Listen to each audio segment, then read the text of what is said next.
Anonīma cilvēku grupa, kas sevi ir nosaukusi par Latvijas televīziju, bet baidoties atšifrēt savus vārdus un uzvārdus, ir nākusi klajā ar jaunu paziņojumu, kuras pamatdoma ir: neviens nav tiesīgs ietekmēt vai iebilst pret mūsu lēmumiem par to, ko un kā mēs raidām.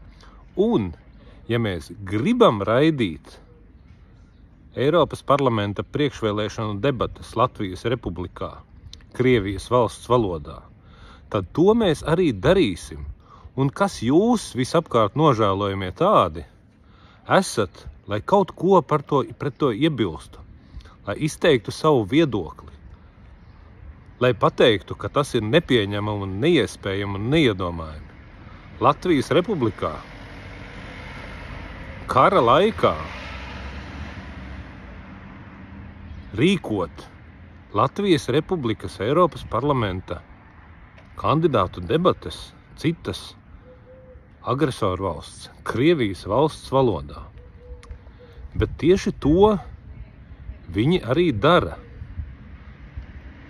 Un, manuprāt, tā ir ilūzija un alošanās domāt, ka šie cilvēki ir kaut kādā veidā nopirkti, uzpirkti, piekukuļoti. Tas tā nav. Manuprāt, šī te cilvēku grupa, kas ir pārņēmusi visu tā saucamo sabiedrisko mēdīju vadību, ir visīstākā Kremļa 5. kolona. Visi šie cilvēki ir nevis nopirkti vai stulbi, bet viņi ir idejiski Latvijas nacionālās valsts pretinieki un ienaidnieki.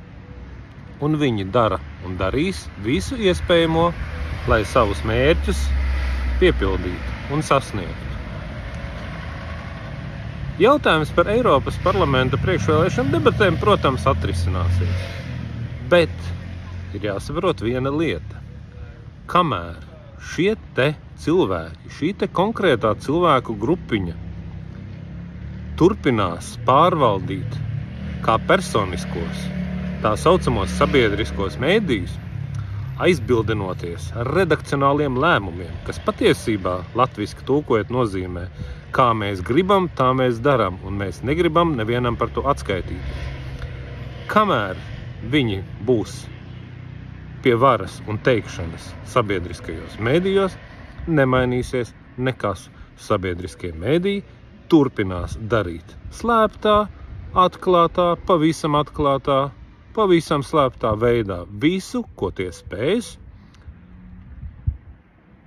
lai Latviju krievinātu dažādos veidos un darītu visu, lai Latvijas nacionālā valsts pārstāvētu eksistēt. Es nosauku šos cilvēkus, viņi nav pārāk daudz, kuru atrašanās Latvijas sabiedrisko tā saucamo mēdīju vadībā ir acīm redzami pretēja Latvijas valsts un Latvijas tautas interesēm, latviešu tautas interesēm. Tātad, Latvijas televīzijas valdes priekšsēdētājs Ivars Priede, Latvijas televīzijas ziņu dienesta vadītāja Iveta Elksne, Latvijas televīzijas galvenā redaktore Sigita Roķe, Latvijas televīzijas ziņu velnzin kas Dagnija Neimane, Latvijas radio galvenā redaktore Anita Brauna, LSMLV galvenā redaktore aizmirs vārdu. Cerava, kaut kāda Cerava. Marta Cerava, pareizi.